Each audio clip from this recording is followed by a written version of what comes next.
the Lamb, worthy is the Lamb. You are holy, yes you are holy. Are you Lord God? Terima kasih.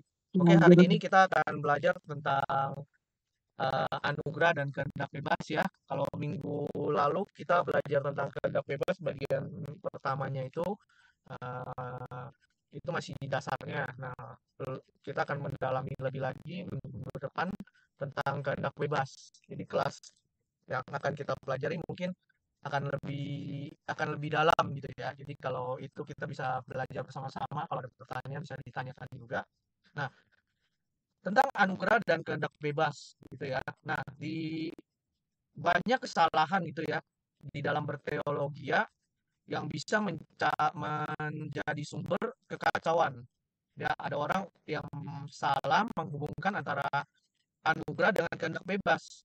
Jadi di satu sisi anugerah, satu sisi kehendak bebas. Jadi kalau memang salah menghubungkannya itu akan terjadi kerancuan, ya. Nah, kesalahan tersebut lebih utama disebabkan pengertian yang salah mengenai anugerah itu sendiri. Jadi kalau pengertian anugerah itu sudah salah, terus dibenturkan dengan kehendak bebas, itu akan menjadi tambah kacau, ya.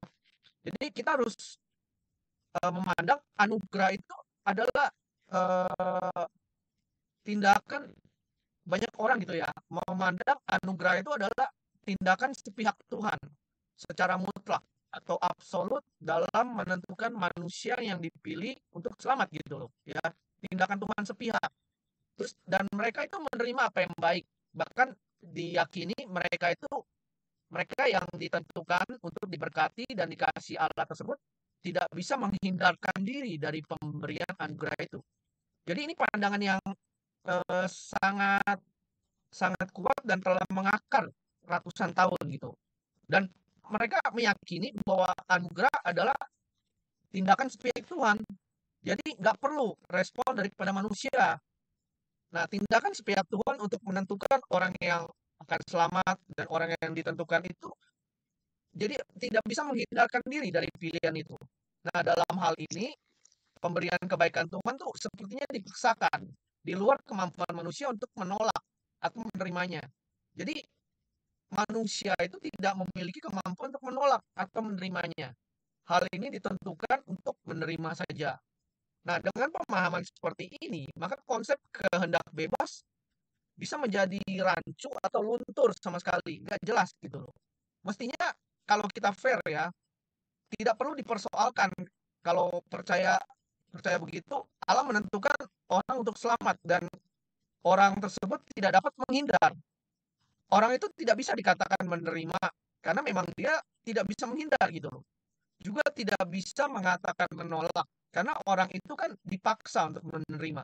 Sampai ia sendiri tidak bisa menolak ya. Jadi eh, kalau begitu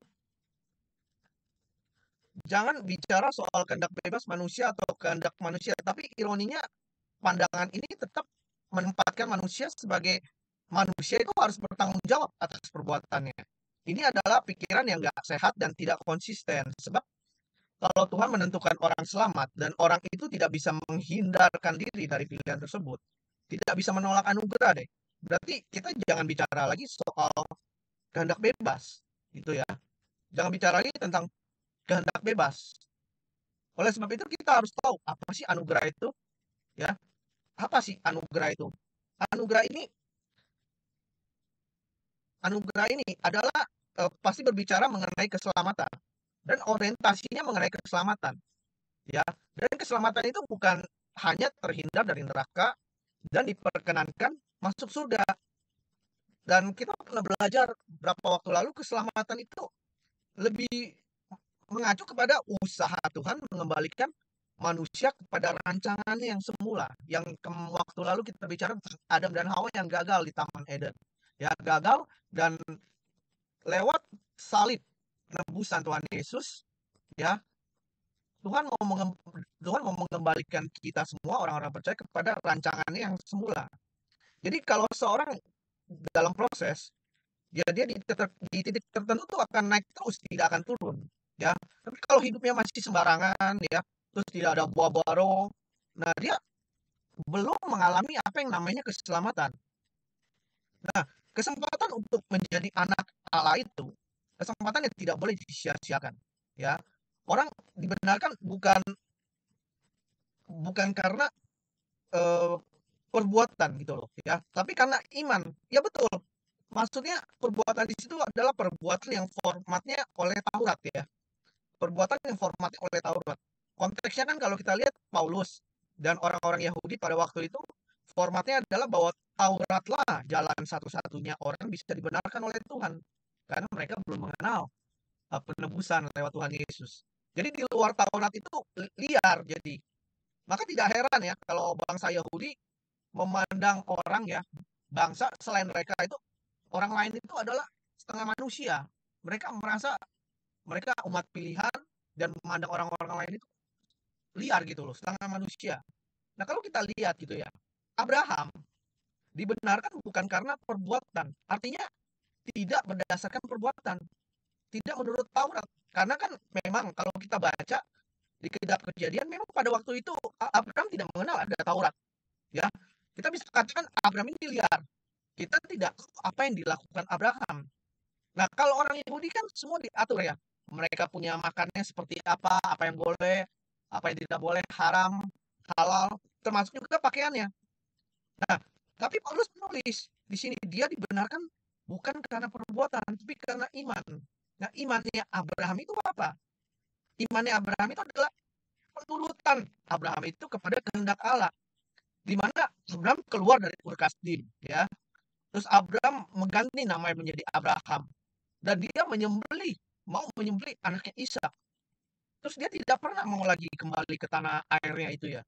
Nah, ini kan nggak ada formatnya, ya kan? Tapi inilah iman itu, yaitu penurutan terhadap kehendak Allah. Jadi seseorang bisa dikatakan dibenarkan kalau sudah memiliki iman. Memiliki iman itu adalah imannya siapa, saudara? Itu imannya Abraham. Ya, memiliki iman Abraham itu bukan cuma satu hari. Itu perlu namanya proses sampai dia dibenarkan. Nah, banyak orang terbalik kan, kacau gitu loh. Pokoknya saya percaya Tuhan Yesus lah, sudah dibenarkan. Nah, kita bisa katakan kepada orang itu, mereka percaya apanya? Percaya Tuhan Yesus itu apanya? Statusnya, sejarahnya. Nah, kalau orang percaya itu, dia menuruti kehendak Tuhan Yesus. Harus ada bersentuhan gitu loh. Harus mengerti kehendaknya. Melakukan seperti Abraham. Sama dengan status anak Allah, ya kan? Tidak semua orang Kristen itu anak Allah loh. Di firman Tuhan katakan dia harus dididik terus dari notos ya, anak-anak gampang. Kalau kita lihat ada menjadi kuyos, pangeran dan putri kerajaan. Itu perlu namanya suatu proses. Dan ini semua lewat proses. Sama dengan kata kelahiran baru. Jadi orang tidak ke pesta kawin gitu ya, hari Sabtu, lalu Minggu pagi-pagi anaknya keluar. Ya, nggak mungkin kan? Kecuali dia hamil di luar nikah. Ya. Tapi kalau normalnya nggak mungkin. Namanya juga kelahiran baru. Ya, perlu ada yang namanya proses. Jadi dibenarkan oleh iman itu juga sebenarnya adalah proses. Sampai orang itu punya iman seperti imannya Abraham. Maka di Ibrani 12 itu dikatakan dengan jelas di ayat 1-2 kan, ada perlombaan yang diwajibkan. Apa itu perlombaan diwajibkan? Itu kita harus memiliki ketaatan seperti Tuhan Yesus yang begitu hebat menanggung bantahan yang hebat, yang menanggung bantahan yang luar biasa. Dia taat pada Bapa. Makanya inilah perlombaan yang diwajibkan kepada kita. Supaya kita ini nggak terkendala, tidak terhambat. Jadi kita harus menanggalkan beban, menanggalkan dosa, sampai kita ini memiliki iman yang sempurna. Dan itu adalah proses, tidak langsung.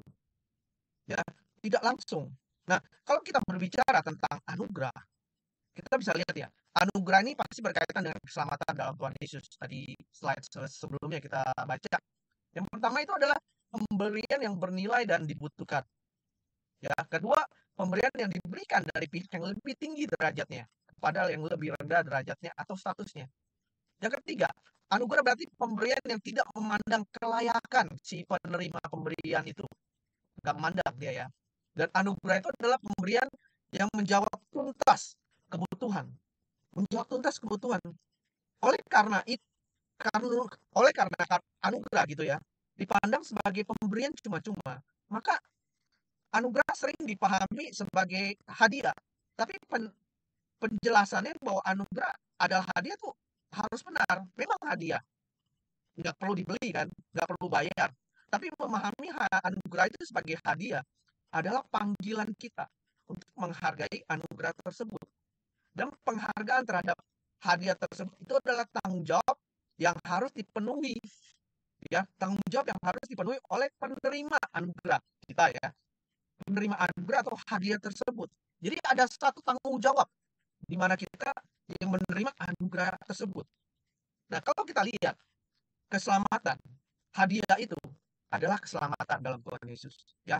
Keselamatan dalam Tuhan Yesus. Kalau kita lihat di format di slide ini, di dalam keselamatan itu ada fasilitas yang Tuhan berikan kepada kita. Yang pertama adalah penebusan, ya. Terus Tuhan memberikan Roh Kudus, kita diberikan materai Roh Kudus, diberikan Injil yang memimpin kita kepada segala kebenaran dan penggarapan Allah, di mana Allah bekerja dalam segala sesuatu untuk mendatangkan kebaikan ya bagi semua orang yang mengasihi Dia. Itu digarap kita. Jadi Tuhan tidak lihat status kita gimana, kita digarap untuk diproses ya, untuk menjadi anak Allah yang berkompeten gitu ya, bukan cuma status, tapi benar-benar berkeberadaan sebagai anak Allah. Nah, kita ingat ya, disebut anak-anak Allah kalau Roh Allah itu memimpin. Kalau kita lihat di balik jadi Kejadian pasal 6 gitu ya, ketika manusia itu hidup dalam daging, Roh Allah itu mundur ya. Kalau Allah sudah mundur, manusia udah tidak bisa lagi sempurna. Adam itu dipimpin oleh Roh Kudus. Adam waktu itu harus memilih pohon kehidupan, artinya kebenaran atau pengetahuan yang benar, yang baik dan sehat. Artinya pohon yang satu lagi ketidakbenaran. Adam memilih yang tidak benar, sehingga Adam tidak bisa sampai sempurna. Dikatakan dia meleset, ya.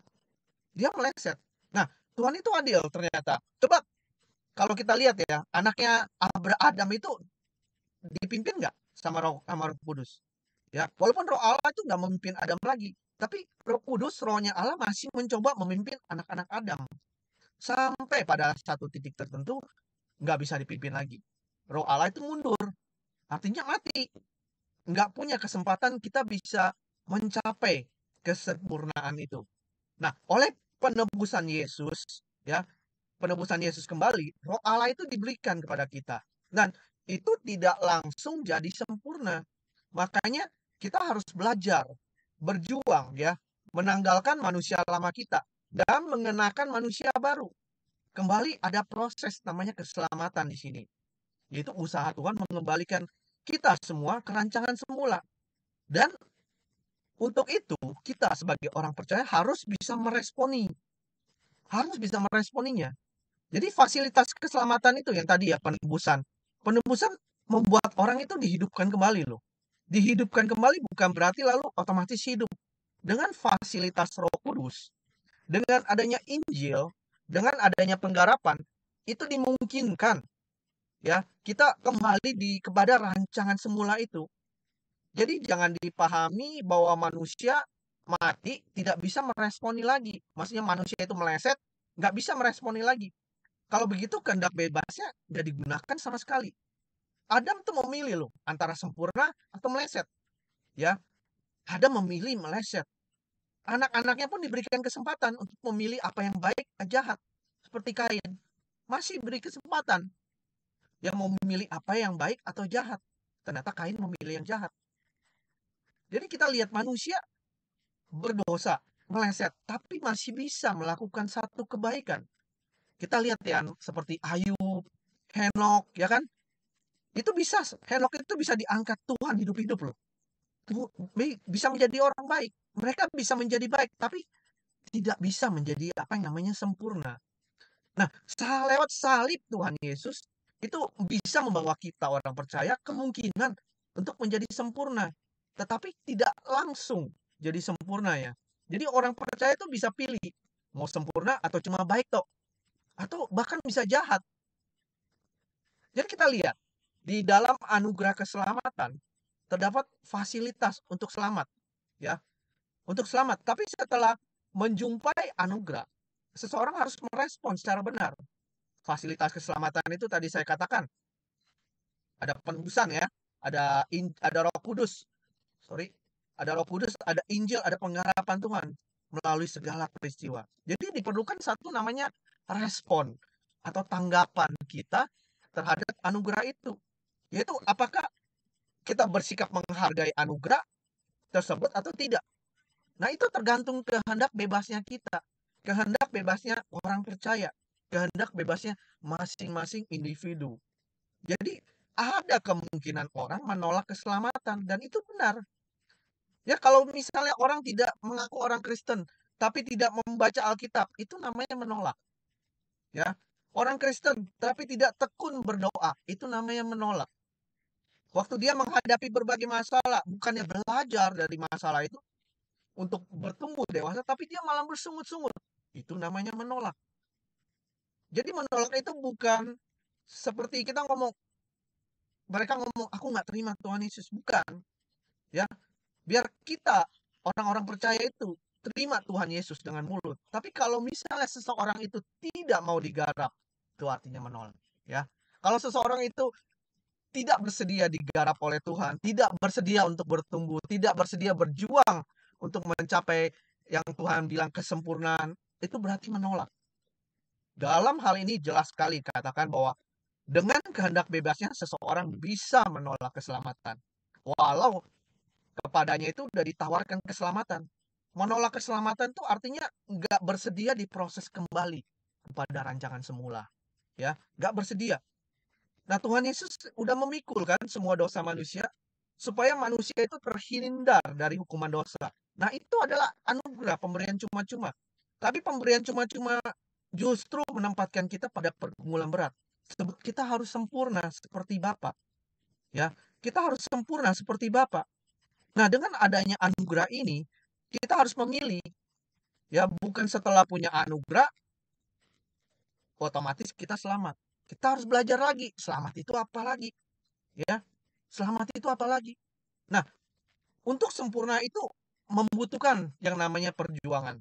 Tuhan berkali-kali ngomong ya, sukar lo masuk kerajaan surga. Seperti unta masuk lubang jarum, saudara. Ya, bagaimana mungkin unta masuk lubang jarum? Ya, bisa. Unta itu harus jongkok, didorong. Karena lubang jarum itu kan pintu gerbang yang kecil yang cukup hanya untuk seekor unta. Nah, kalau kita lihat zaman dulu kan unta itu adalah binatang yang dihiasi ya, banyak barangnya gitu. Jadi harus dipretelin, dicopotkan semua, ya. Dan diperlukan bukannya cuma keaktifan dari majikan toh untuk menarik dia onta itu masuk lewat lubang jarum, tapi perlu keaktifan onta itu untuk bisa masuk, untuk jongkok ya, masuk melalui lubang jarum itu. Jadi ada kedua belah pihak yang bekerja ya, dari pihak ontanya ini dia menurut majikannya untuk mendorongnya. Nah, ini kan kalau kita bicara soal lubang jarum, ya, ketemu unta itu kan proses namanya. Begitu makanya waktu bebannya dicopotin dulu, ya, seperti saya bilang tadi. Nah, makanya kita belajar. Jadi ketika pengajaran anugerah ini diberitahukan, dihembus ya sebagai cara mudah masuk surga, tanpa dituntut keaktifan dari manusia, itu udah bisa bisa menyebabkan kekacauan. Karena didasarkan pada penentuan Tuhan gitu, terlepas dari kehendak bebas, maka terjadi namanya penyesatan yang mengakibatkan proses keselamatan ini nggak terwujud, ya nggak terwujud. Nah, ada orang-orang yang berbicara kalau soal kesempurnaan jawabnya ya ini terdengar langsung dia bilang kesempurnaan ini di bumi, bukan nanti di surga. Kesempurnaan itu nanti di surga, Mas sorry, bukan di bumi, ya. Kalau saya ditanyain ya, bisa nggak orang sempurna di bumi? Saya jawab bisa. Kenapa tidak? Kenapa tidak ya? Bisa gitu loh. Tapi kan orang itu beda-beda ya. Ada yang orang bertobatnya misalnya umur 60, ada orang yang bertobatnya umur 35. Jadi Tuhan menuntut kesempurnaan dari kita itu berbeda-beda. Jadi yang diberi sedikit dituntut sedikit, yang diberi banyak itu dituntut banyak. Jadi jangan kita melihat kesempurnaan itu adalah Tuhan Yesus, kita nggak bisa mencapai. Memang kita nggak bisa mencapai kesempurnaan Tuhan Yesus karena Tuhan Yesus dilahirkan dari benih tanpa dosa, ya. Nah, tapi kita mempunyai keaktifan tersendiri untuk mencapai kesempurnaan itu. Satu-satunya yang sempurna tanpa cacat itu cuma Tuhan Yesus. Jadi sempurna kita nih ada ukuran masing-masing. Ya, bukan relatif dalam arti bisa berbuat suka-suka, tidak sesuai dengan kemampuan gitu ya. Jadi sempurna A, sempurna B itu beda-beda. Ya, orang yang cacat fisik misalnya tuli, bisu, nah dituntutnya berbeda dengan orang yang normal. Nah, orang yang misalnya tinggal di pedalaman Papua, mendengarkan firman mungkin sebulan sekali, berbeda dengan kita yang misalnya bisa mendengarkan YouTube setiap saat gitu. Jadi kesempurnaan itu dituntut berbeda dari setiap kita individu masing-masing. Jadi kita lihat ya, di sini kehendak bebas itu tetap ada. Kalau orang memandang tidak ada kehendak bebas, maka keselamatan itu nggak terjadi. Karena kita harus berjuang sampai tingkat kesempurnaan. Nah, Tuhan Yesus sudah menyelesaikan tuntas bagiannya di kayu salib. Ya, tugas penyelamatan yang diberikan Bapa kepadanya. Orang percaya itu memenuhi bagiannya, yaitu dia harus menyambut keselamatan yang Tuhan sediakan tersebut dengan perjuangan. Ya, dengan perjuangan. Nah, bagi orang percaya, perbuatan baik sampai tingkat berkenan kepada Allah seperti yang diperjuangkan oleh Paulus. Tanda buktinya dari percayanya kepada Tuhan. Ya, di 2 Korintus 5 ayat 9. Sebab itu kami juga berusaha, baik kami diam dalam tubuh ini maupun kami diam di luarnya supaya kami berkenan kepadanya, ya, berkenan kepadanya. Ini kita lihat ya, adalah kehendak bebas daripada Paulus bermain loh. Kehendak bebasnya aktif. Tidak ada kesan bahwa sama sekali Tuhan yang menggerakkan Paulus. Paulus yang menggerakkan dirinya. Kalau Paulus berkata, aku berusaha, itu berarti Paulus dari dirinya sendiri. Ada satu kehendak bebasnya. Dia berusaha melakukan kehendak Tuhan. Dia berusaha untuk menjadi berkenan. Bukan karena ada dorongan dari pihak lain. Nah, selama ini kan banyak orang berpandangan pendek gitu ya, atau dangkal seakan-akan dengan menerima anugerah, manusia sudah tidak perlu lagi bertanggung jawab atas keselamatannya. Harus dipahami dulu, apa itu keselamatan. Serta jelaskan tadi keselamatan, yaitu usaha Tuhan mengembalikan manusia kepada rancangannya. Dan ini membutuhkan tanggapan serius, baik dari pihak Tuhan maupun dari pihak kita, manusia. Kalau keselamatan hanya dipahami ya sebagai atau sekedar terhindar dari neraka dan diperkenankan masuk surga, maka memang kehendak bebas tidak perlu tampil secara menonjol gitu loh. Pokoknya kalau dipilih Tuhan nanti akhirnya masuk surga juga gitu loh. Ini pandangan banyak orang dan saudara mungkin juga pernah berpikir seperti itu. Pokoknya selamat, udah terhindar dari neraka dan diperkenankan masuk surga. Kalau pikiran keselamatan itu hanya seperti itu, terhindar dari neraka dan diperkenankan masuk surga, maka jalani aja kehidupan ini. Pokoknya nanti pasti gelinding lah ke surga. Pasti menggelinding gitu loh ke surga. Makanya kita harus belajar gitu ya. Surga itu apa dulu, pemerintahannya, bagaimana masyarakat di kerajaan surga, bagaimana kita memerintah. Nah, kita harus belajar itu. Ya, nanti pelan-pelan kita akan belajar lebih dalam. Jadi dari sini kita melihat ya, anugerah ya. Di sisi lain ada yang tidak bisa dikatakan tidak bisa menerima anugerah. Maka dengan demikian Injil menjadi tidak berkuasa menyelamatkan. Sebab yang diyakini dapat menyelamatkan seseorang adalah penentuan Tuhan. Dengan demikian muncul konsep yang salah, yang tidak benar gitu. Bahwa iman bisa diberikan secara mistik atau ajaib di dalam diri seseorang. Padahal mestinya iman itu datang dari pendengaran oleh firman. Yang mana tentu melalui proses mendengarkan Injil dan pertimbangan nalar, ya. Ini juga berarti tidak ada lagi pengadilan atau penghakiman. Dengan hal ini, kita tidak sembarangan lah mengatakan bahwa Paulus mempercayai adanya predestinasi gitu ya, yaitu manusia ditentukan selamat dan sedangkan manusia ditentukan untuk binasa. Kalau Paulus yakin bahwa dirinya adalah orang yang terpilih, yang pasti selamat, Maka Paulus tidak mengatakan bahwa ia melatih tubuhnya, betul ya, agar tidak terhilang.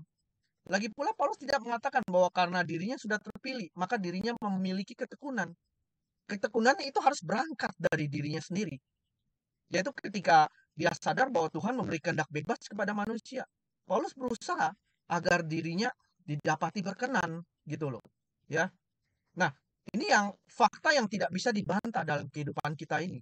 Bahwa Tuhan bisa mengerat atau memotong orang-orang atau bangsa yang telah dipilih loh oleh Tuhan. Dalam hal ini diperhatikan bahwa orang yang terpilih, umat pilihan, itu belum tentu masuk di dalam anggota kerajaan surga atau sebagai pemenang. Kita bisa lihat contohnya Israel kan, ya, penolakan mereka terhadap kasih karunia Allah di dalam di Kisah Rasul 3 ayat 14 itu digambarkan seperti itu. Dikatakan, tapi kamu telah menolak yang maha kudus dan yang benar, serta menghendaki seorang pembunuh sebagai hadiahmu. Ya, kalau Allah menentukan orang yang tidak bisa menolak anugerah, maka penghakiman tidak dapat tampil secara benar. Sebab ada orang yang dibuat dapat menerima anugerah dan yang lain nggak bisa menerimanya. Ya, jadi dari sini kita mau belajar, ya, anugerah dan kehendak bebas. Jadi kita harus berusaha sebagai orang yang diberikan anugerah. Anugerah itu memang cuma-cuma, gratis ya. Tapi di dalamnya ada unsur tanggung jawab, di mana kita mempunyai kehendak bebas di situ, bermain di situ. Apakah memilih Tuhan atau tidak, memilih kita berdoa atau tidak, memilih kita membaca firman Tuhan atau tidak. Ada kehendak bebasnya, ya. Semua itu bermain. Jadi manusia ini bukan diciptakan seperti robot, harus di remote control oleh Tuhan. Tidak. Kalau misalnya di remote control oleh Tuhan, berarti waktu kita meninggal dihakimi oleh Tuhan, kita bisa menuntut Tuhan. Tuhan, kau yang mengontrol diriku loh. Aku tidak bersalah, aku dikontrol olehmu. Tapi ternyata tidak. Manusia itu menentukan pilihannya, ya. Manusia itu menentukan pilihannya. Dia mau kemana? Nah, mari hari ini kita mau belajar. Anugerah yang Tuhan sudah berikan kepada kita, itu harus kita perjuangkan, ya. Seperti firman Tuhan katakan, sempurnalah engkau sama seperti Bapakku di surga sempurna, ya. Kita berusaha sesempurnanya kita bagaimana gitu, karena tiap kita yang hadir, yang dengar ini berbeda, kesempurnaannya dituntut oleh Tuhan itu berbeda. Yang diberi banyak dituntut banyak, beri dikit dituntut dikit. Kita berjuang semaksimal mungkin, ya. Amin. Terima kasih. Oke, terima kasih Pastor Jason. Teman-teman, nanti mungkin kemungkinan ini bisa putus karena kita pakai apa yang free ya. Kemungkinan bisa putus, nanti kalau putus masuk lagi ya. Oke. Jadi kita hari ini sudah belajar tentang anugerah dan kehendak bebas. Jadi makin ke belakang kita akan makin dalam, dan berharap teman-teman terus setia belajar. Jangan kita letihnya, atau maksudnya putus-putus belajarnya, kita sambung terus karena biar kita makin mengerti apa itu firman Tuhan buat hidup kita. Jadi tadi sudah dijelaskan sama Pastor Jason, kehendak bebas itu apa, anugerah itu apa, dan itu saling berhubungan.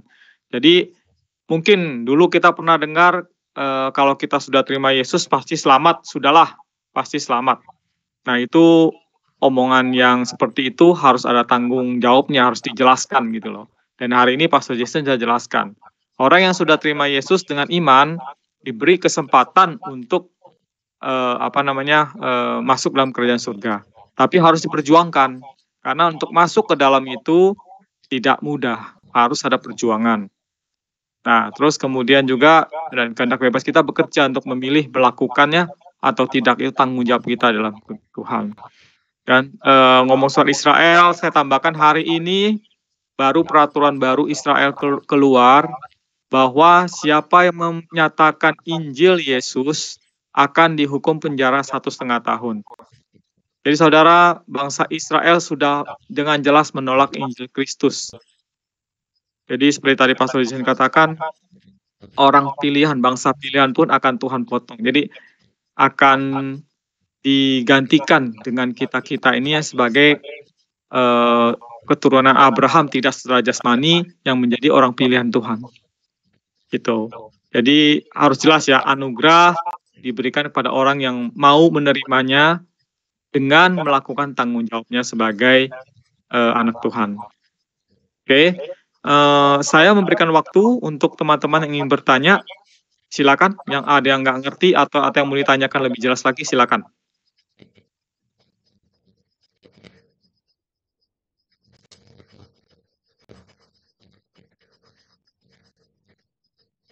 Silakan yang nggak mengerti atau yang pengen lebih mengerti apa sih kok bisa begini, silakan tanya aja teman-teman. Biar kita makin mantap, makin berhikmat, makin pandai dalam Kristus.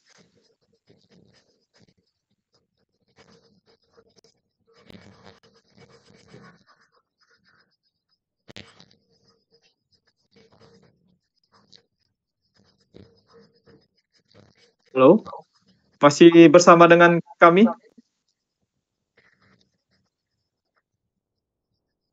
Iya, masih, Bang. Oke. Ya, Mas. Mengerti nggak tadi yang dijelaskan sama Pastor Jason mengenai anugerah dan kasih dan kehendak bebas itu?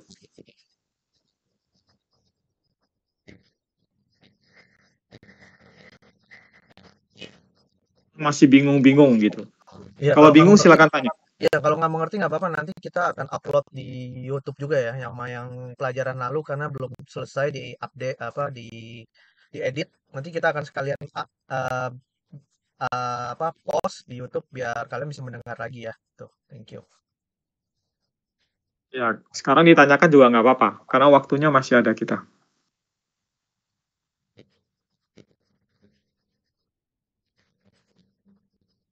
Saya belum ada pertanyaan ini, belum ada. Mungkin dari yang lain. Yang lain gimana? Gimana yang lain? Berti gimana? Saya? Lagi enggak ada juga. Oke. Karena saya nggak dengar minggu yang lalu dan ini juga saya lambat, jadi mungkin nanti saya mau dengar ulangnya aja mungkin di YouTube nanti ya, kalau bisa dibagikan. Iya, nanti saya bagikan di link YouTube-nya. Bu Mary, ada pertanyaan Bu Mary yang dari kelas yang lalu?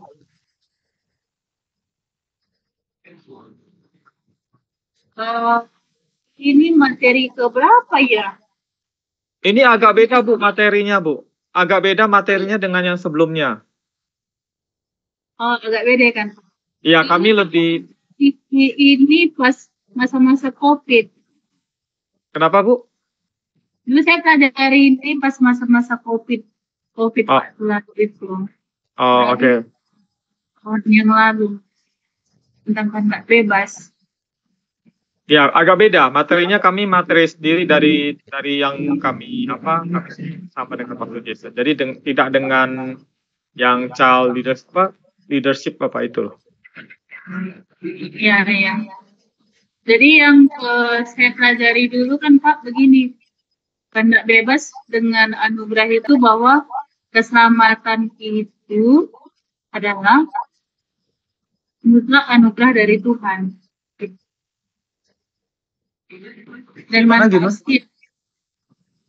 Dengar. Bahwa keselamatan itu adalah anugerah dari Tuhan. Namun manusia itu dikasih kehendak bebas untuk memilih selamat atau tidak. Begitu kan ya Pak? Iya, betul. Ya, betul. Secara garis besar betul. Sebenarnya sih anugerah itu untuk semua orang gratis ya. Jadi setelah Tuhan Yesus mati di kayu salib, keselamatan itu sudah diberikan. Semua orang sudah selamat diberikan. Hanya dia memilih untuk mengerjakannya lebih lanjut apa enggak. Contohnya yang tadi Pastor Jason katakan, kita dikasih hadiah. Misalnya kita dikasih hadiah, apakah hadiah itu kita gunakan dengan bertanggung jawab atau kita sembarang pakai? Contohnya ibu dikasih handphone sama Pastor Jason nih. Ya, Pastor Jason bagi-bagi ke handphone ke kita. Kan dia tidak milih-milih kan? Dibagi semuanya. Semuanya dapat kita yang di kelas ini minggu depan Pastor Jason kasih handphone ke kita. Kita semua dapat. Tapi apakah kita menggunakan handphone itu dengan benar? Menjaganya dengan baik-baik supaya tetap bisa dipakai? Atau kita gunakan dengan sembarang, tidak dijaga baik-baik? Itu. Nah, itu yang menentukan nanti apakah keselamatan itu bisa kembali kepada rancangan semula. Jadi arti keselamatan itu seperti Pastor Jason katakan tadi, tidak bukan tujuan utamanya menentukan kita masuk surga apa enggak masuk surga. Tapi itu usaha Tuhan melalui Yesus Kristus untuk membawa kita kembali kepada rancangan yang semula. Itu arti keselamatan itu. Jelas ya? Jadi harus jelas dulu. Selamatnya tidak dari neraka ke surga ya, bukan pindah rumah, bukan, tapi usaha untuk kembali kepada rancangan yang awal. Ya, berarti benar kata Bapak itu sedikit berbeda ya, benar. Berbeda. Iya. Jadi ini yang harus dimengerti. Jangan punya pemikiran kalau terima Yesus masuk surga kita pindah rumah nih, dari neraka pindah ke surga. Bukan hanya itu, tapi itu harus diusahakan dengan perjuangan kita setiap hari. Kalau enggak, Tuhan Yesus enggak akan ngomong unta masuk lubang jarum lebih susah daripada itu kan. Ayatnya itu enggak akan dikatakan sama Tuhan Yesus sendiri langsung. Iya. Oke, jelas ya. Nanti kalau ada yang lain bisa ditanyakan juga di grup ya. Kita akan upload nanti semua ini. Mohon ke depan semua setia ya. Yang lainnya bisa diajak. Kita akan makin lebih dalam lagi dan mungkin akan lebih ekstrim lagi apa yang akan dipelajari supaya kita makin pandai di dalam Tuhan. Akan lebih dalam dan sangat dalam. Yang kita ajarkan akan sangat-sangat dalam.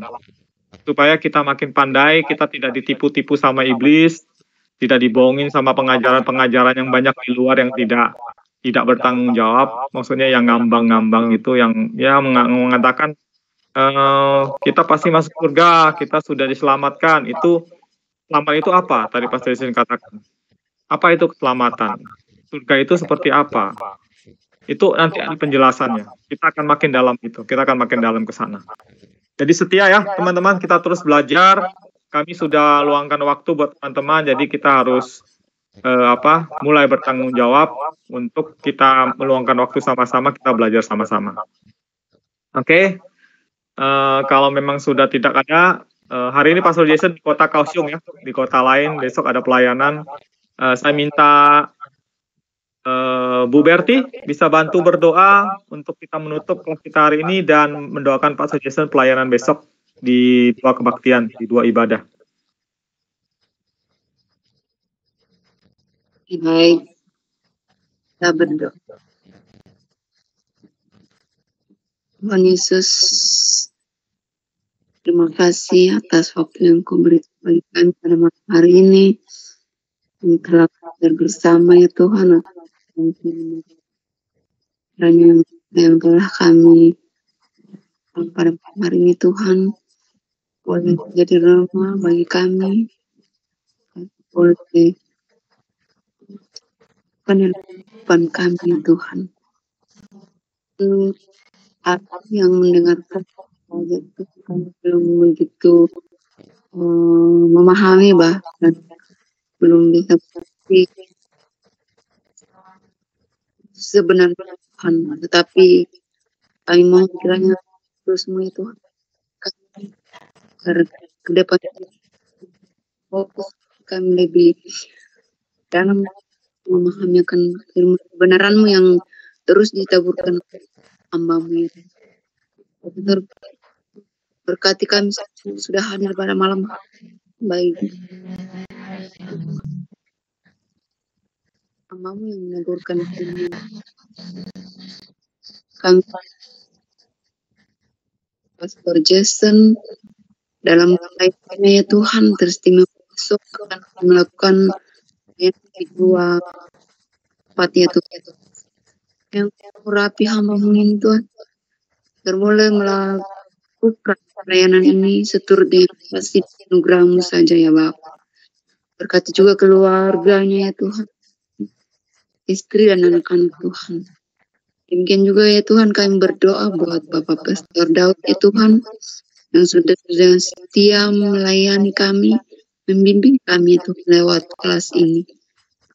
Tuhan di dalam pelayanannya tiap hari, berkati juga keluarganya dan anak-anaknya itu dalam tugas dan jawabnya tiap hari itu.